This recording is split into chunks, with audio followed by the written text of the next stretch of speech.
Je m'appelle Benabar, je suis un père de famille de 52 ans qui accessoirement fait de la musique, de la chanson, de la variété française ou chanson française.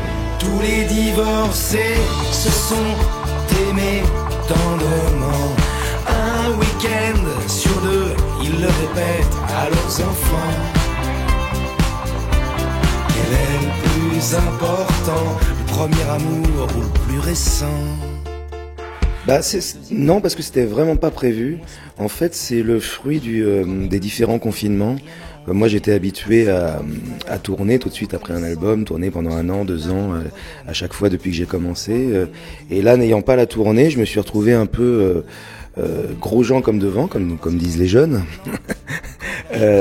Après cet album-là, qui en l'occurrence s'est bien passé un peu à tous les niveaux, public et critique, et surtout public. Et donc dans cette période de latence où je tournais un peu en rond, je rongeais un peu mon frein, comme disent les jeunes encore une fois, je vais essayer d'employer le maximum d'expressions old school. Et j'ai commencé à retravailler, puis j'ai proposé aux camarades de refaire un disque. Et comme on s'était bien entendu sur l'album qui est sorti en janvier, Un dossier heureux, avec toute l'équipe, on a repris exactement la même équipe, du batteur jusqu'au graphiste. Et donc on avait fait le gros du travail qui prend beaucoup de temps, de se renifler, de se connaître, d'apprendre à travailler ensemble. On avait déjà dépassé tout ça, donc ça a été assez rapidement, et donc on est revenu avec un deuxième album. Et je précise que ça a été un enchantement pour moi de faire 2 albums dans l'année. Fatigant, on a travaillé vraiment d'arrache-pied, voilà. Moi, je vais essayer d'en mettre le maximum. 3 déjà. Et ça a été... Et puis, je n'écoutais pas les balivernes de ceux qui de ceux qui me disaient qu'il fallait pas en faire un deuxième. Et artistiquement, après le public décidera s'il est convaincant ou non, mais en tout cas ça a été très enrichissant pour moi de rester dans cette création de 2 ans de création, de mouliner des chansons, des musiques. J'ai adoré cette période qui a été très intense, écrasante, mais très enrichissante personnellement. Oui, en effet, puis de profiter aussi quand on fait un album, on reste fatalement toujours un peu sur sa faim. Parce qu'après, il y a des chansons qui arrivent plus tard, où on se dit, j'aurais peut-être dû faire ça comme ça. Et de fait de pouvoir faire avec les mêmes personnes qui eux-mêmes étaient dans chaque poste, rester un peu sur leur faim, de dire, écoute, on y retourne, c'est quelque chose qui est inédit et que j'aurais jamais pensé faire. Et puis, il faut le dire, Dieu sait si ça a été catastrophique pour plein de gens, le Covid. Pour nous, ça a été assez productif parce que ça nous a permis ça, en fait. On en a tiré quelque chose d'intéressant et créatif. Merci beaucoup. C'est vraiment un compliment. Le grand travail, c'est le travail de chronique, moi qui m'a toujours inspiré. En fait, chroniquer, sans forcément grandes ambitions, sans forcément parler de la vie, de la mort, de parler d'un moment. Moi j'ai toujours trouvé ça très riche et vraiment d'éplucher le moment, d'aller au bout de ce moment, ou un portrait. J'ai fait beaucoup de portraits aussi, d'essayer de comprendre ce qui se passe derrière et de retravailler pour être très précis dans les images, dans les mots et dans les émotions que j'essaye de transmettre de chanson en chanson. Je passe beaucoup de temps à chercher un peu le pitch de la chanson, quoi.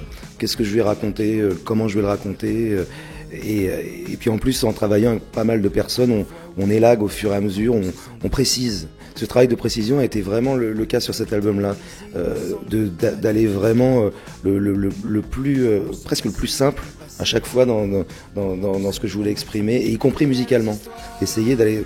la notion d'efficacité est souvent un peu décriée, parce que l'efficacité, c'est un côté un peu commercial. Et moi, j'ai découvert la notion d'efficacité artistique. C'est vraiment ce que je veux dire. Je fais tout pour que ça passe immédiatement, que ce soit percutant. C'est ce qu'on a essayé de faire. Oui, il y a de ça. Je partage ça, mais merci déjà, parce que c'est très indulgent comme analyse. Mais il y a la volonté d'être lucide. Moi, c'est une volonté personnelle j'y parviens pas toujours. Et puis, comme tout le monde, moi, des fois, je me cache les yeux, hein, je me cache le petit doigt. 5-2, hein, je continue à mener, hein, attention. Et la volonté d'être lucide et aussi la volonté de justement, c'est pas parce qu'on voit les problèmes que ça veut dire c'est peut-être la meilleure façon de les résoudre, en tout cas. Et donc d'identifier les problématiques, essayer de les prévoir, de les anticiper et en tout cas jamais perdre l'envie que ça aille mieux. Même si on a tous des moments évidemment de désarroi, voire de déprime, mais avoir envie de tirer vers le haut, même si on n'y parvient pas, en tout cas de faire partie de ceux qui essayent de tirer vers le haut. Ça m'anime, et puis même très égoïstement, comme moi j'ai plutôt tendance à facilement m'écrouler et avoir la larme à l'œil, essayer de justement voir le bon côté des choses, qui est pas du tout mon réflexe premier. Ouais, je crois. De toute façon, c'est toujours curieux quand on choisit un pseudo, parce qu'il y a quelque chose. Alors dans mon cas, j'essaie de pas trop me poser de questions, mais j'ai bien conscience que c'est pas anodin de choisir un peu un avatar, un sim de soi-même qui chante. Et en effet, ça me permet, notamment par les musiques, même dans les chansons tristes, de jamais me laisser aller dans un pathos. Qui est très facile et dans lequel on peut se laisser entraîner, parce que ça peut être aussi très confortable d'ailleurs musicalement. Par exemple, c'est facile de faire une chanson triste s'il y a des accords tristes, il n'y a pas d'accords rigolos. N'existe pas. Si tu fais une chanson en mineur, ça va sonner triste immédiatement pour tout le monde, mais même une chanson en majeur, ça va pas sonner rigolo, ça va sonner majeur. Donc c'est plus difficile d'essayer de trouver un peu de légèreté sans être mièvre et sans être bêtement angélique, c'est-à-dire sans dire ouais, le ciel est bleu, les oiseaux chantent. C'est pas toujours le cas, c'est même rarement le cas. Mais par contre de dire en effet le ciel est couvert, le temps se brouille, mais on peut quand même vivre et on peut quand même être heureux, en tout cas avoir cette volonté d'être heureux. Moi, c'est quelque chose que c'est un peu une méthode Coué en fait pour moi. On lâche pas l'affaire, même quand ça se coupe, même quand ça remue, on va pas nous la faire nous, jamais battu, on se tient peut-être mal, mais on tient bon, on ferait une chorale. Si on nous coupait le son, Non, je crois pas. Parce que justement, je crois c'est tellement puissant et tellement écrasant et cannibale tout ce qu'on reçoit comme information, qu'on a tous cette petite voix qui nous dit attention, le post Instagram d'un tel où tout va bien, on se doute bien que ça va pas forcément bien. On est tous, même si moi je suis fan d'infos en continu, donc moi je m'englobe dans les chansons. C'est en ça que je donne vraiment jamais de leçons, parce qu'à chaque fois je parle que des sujets dans lesquels je suis l'idiot de la ferme.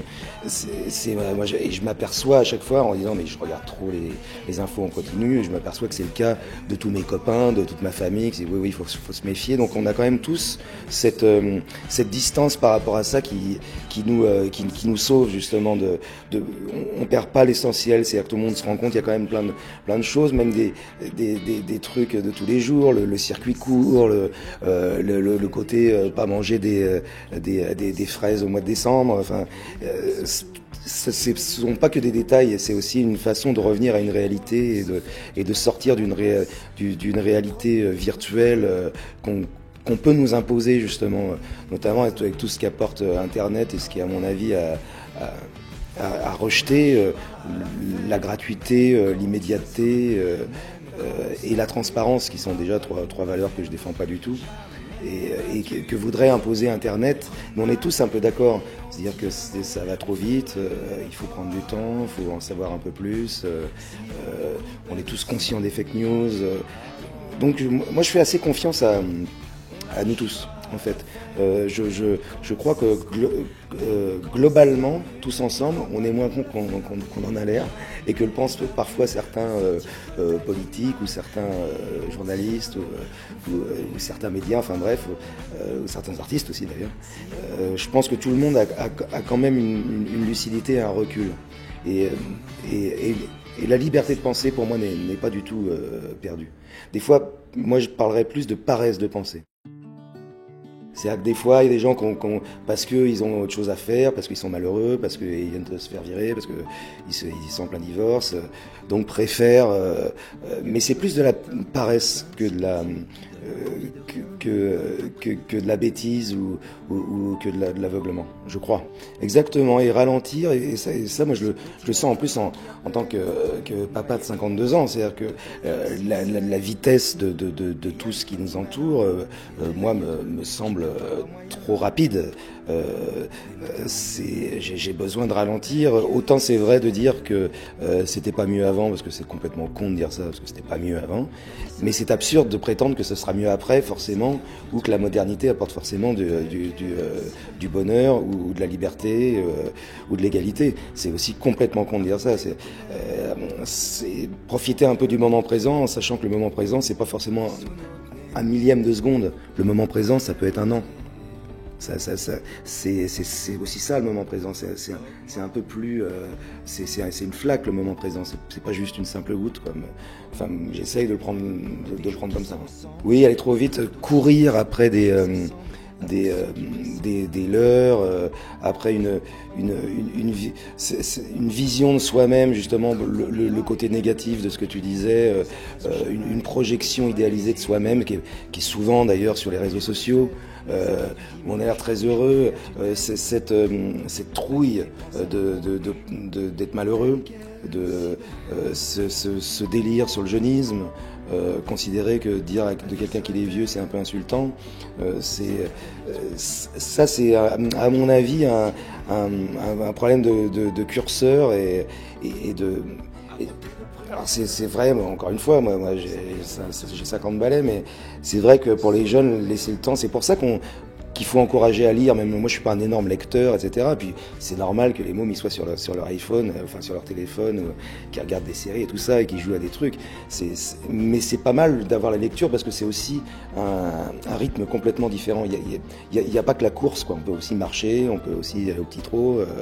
On n'est pas obligé d'aller le plus vite possible à chaque fois. Et puis je crois qu'on voit moins de choses aussi, plus on va vite, moins on voit de choses, que les routes vont pas forcément tout droit, c'est d'ailleurs très rare qu'elles prennent des virages, et que c'est pas un problème. Un virage, c'est pas un problème, c'est peut être, par exemple, appliqué dans mon travail, avoir un album qui est pas compris ou qui marche pas, c'est un problème évidemment, personnellement pour moi ou pour la maison de disques, mais en fait si après tu fais d'autres trucs, c'est à la fin du concert qu'on paye les musiciens, comme on dit. C'est après, quand tu regardes rétrospectivement ce que tu as fait pendant 5, 10 ans ou même un an, où tu t'aperçois que les moments qui étaient des moments de doute, en fait, ont servi au moment de victoire qui suivait, quoi. Bah, c'est exactement ça. Moi, ça m'est déjà arrivé sur plein de chanteurs que je vénère. Renaud, typiquement, qui est évidemment un maître pour moi. La Belle de Mai, qui est un album que je crois que j'avais même pas acheté quand il était sorti. Enfin, j'en suis quasiment sûr. Et pas d'ailleurs par rejet ou parce que je faisais autre chose, quoi, tout simplement. Parce qu'il y a ça aussi, des fois on a tendance à être tellement égocentrique quand on est chanteur, on a l'impression que les gens t'écoutent pas parce qu'ils veulent pas t'écouter, mais c'est juste parce qu'ils ont autre chose à faire.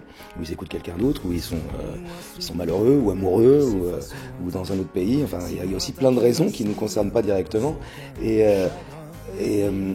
je me suis aperçu, typiquement, c'est exactement ce que je disais, La Belle de Mai, qui est pour moi un des meilleurs albums de Renaud, quand on voit l'ensemble, j'ai redécouvert plus tard, et ça m'est arrivé plein de fois de revenir sur des albums. Alors, ça c'est un peu la problématique aujourd'hui avec comme on a, il n'y a plus les albums, bon c'est la modernité, c'est comme ça, et puis c'est la vie, il faut vivre avec son temps, mais ça permettait de revenir à certaines choses. C'est-à-dire que moi par exemple j'ai découvert La Bruyère l'année dernière, et ça m'obsède depuis un an. Il y a quelques siècles que ça a été écrit, donc il ne faut pas s'interdire ça non plus. On n'est pas toujours être obligé de lire le dernier livre qui est sorti. Déjà on n'a pas le temps, et puis on ne fait que survoler, que d'être dans l'écume. Merci. Déjà, en préambule, je suis extrêmement touché, mais t'es beaucoup trop indulgent. Beaucoup trop indulgent. Je pense pas, mais par contre, ce que je retiens de ce que tu as dit, c'est en effet le fait de se remettre en question, de douter, de retravailler, et la volonté d'avancer. Moi, ça m'a toujours d'évoluer, pas forcément de changer, mais d'évoluer, de devenir un peu meilleur, tu le disais aussi, et puis même dans ma vie personnelle, un peu moins con, essayer de gommer au maximum mes défauts, et de faire, voilà, d'être un peu meilleur chaque jour, et d'avancer surtout, l'envie d'avancer, de pas rester sur place. Ça c'est quelque chose qui m'anime, mais sans vouloir suivre quelque chose qui marche. Non, moi je suis pas du tout attaché à l'air du temps, ou à la mode, c'est quelque chose, je sais que ça obsède plein de camarades, y compris des amis d'ailleurs. Donc c'est pas du tout un jugement de valeur, mais qui sont obsédés par ça, comme ceux qui sont obsédés par la mode, avoir les nouvelles fringues, les trucs, ce qui est parfaitement respectable. Mais moi je pense que ça a très vite ses limites. Parce que justement, t'as pas le temps en fait, tu jettes que des fringues neuves quand on achète toujours les nouvelles. Donc il y a quelque chose qui est un peu absurde et un peu presque morbide là-dedans. Moi je pense qu'il faut essayer de déterminer vaguement son chemin, sachant qu'on peut en changer, et puis avancer à son rythme. Exactement, puis la réalité, ça permet aussi à tous les salauds de faire passer leur message. Les fake news, l'ignorance, le négationnisme peut rentrer dans ce truc-là, parce que ça va tellement vite qu'on n'a pas le temps de vérifier. Et c'est pour ça que je suis pas pessimiste par rapport à ça. Il y a de plus en plus de catégories dans les journaux, notamment sur Internet, dans les versions d'Internet des journaux, de fact-checking, etc. Parce que tout le monde a senti aussi qu'il faut freiner un peu ce truc-là. Attends, qu'est-ce qu'il dit? On va vérifier déjà, on vérifie les chiffres, et on s'aperçoit que c'est souvent très approximatif quand même, et très orienté. Et c'est pour ça que je suis pas désespéré par rapport à ça, parce que je crois qu'on a tous un peu ce même sentiment de nous laissons pas dévorer par une quête de rapidité, et par une course épuisante, sans savoir où on va surtout. Oui, exactement. Et écouter, savoir, moi, de dire j'ai pas d'avis, par exemple. Est-ce qu'il y a un truc qui se perd? Je sais pas. Attends. Ou de dire j'ai changé d'avis. Parce que des fois, on dit, même avec des copains, même avec les mômes, chez les enfants, on a dit qu'on allait manger des sushis, et puis après, on s'aperçoit avec leur mère qu'en fait, ils ont déjà mangé, qu'il faut qu'ils mangent des légumes, et tout ça, des trucs de père de famille très chiants. Et tu dis, bah ouais, j'ai changé d'avis.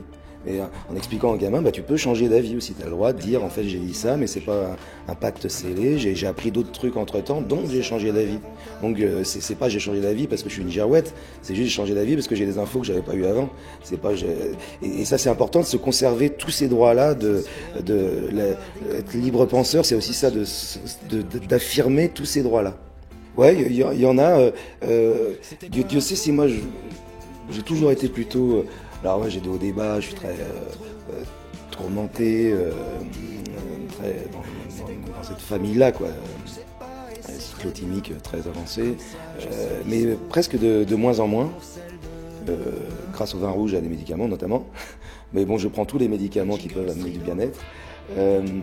Mais le pessimisme est aussi une facilité.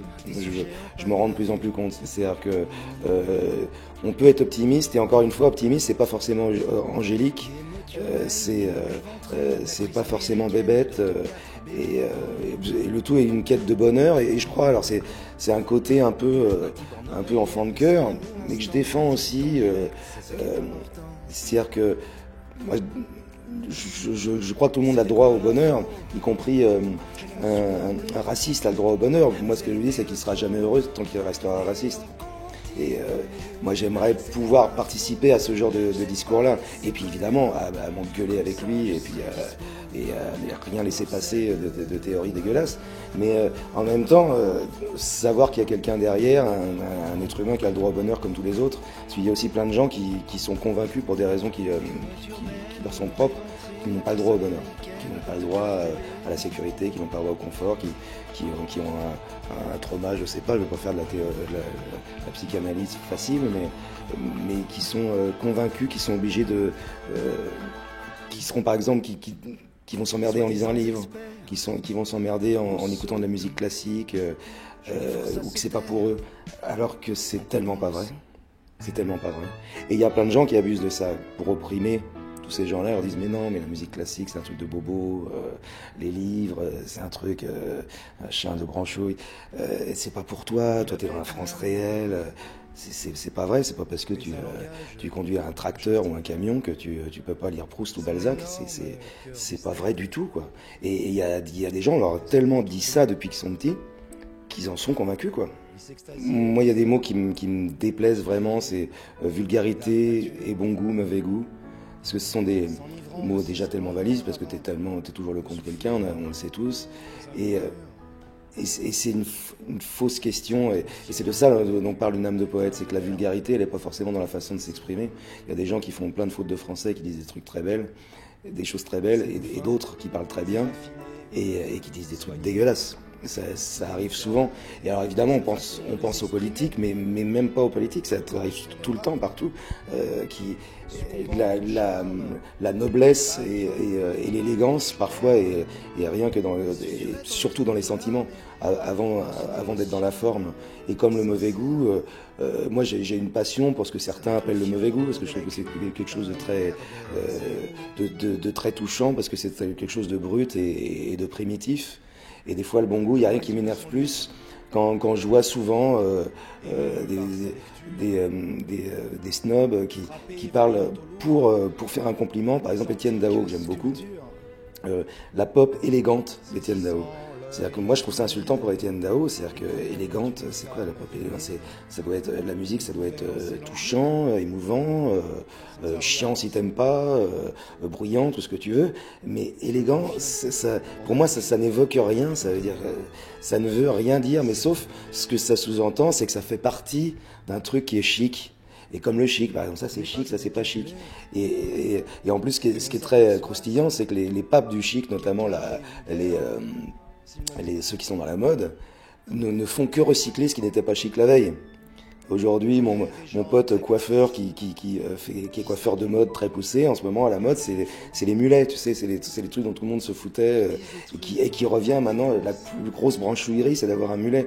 Donc en plus, ceux qui suivent ce snobisme-là ont toujours tort. Et moi, dès que j'ai un jeune entre les mains qui veut faire de la musique, je dis putain, mais vraiment, t'occupes pas de ces gens qui veulent contrôler la pensée des autres, quoi.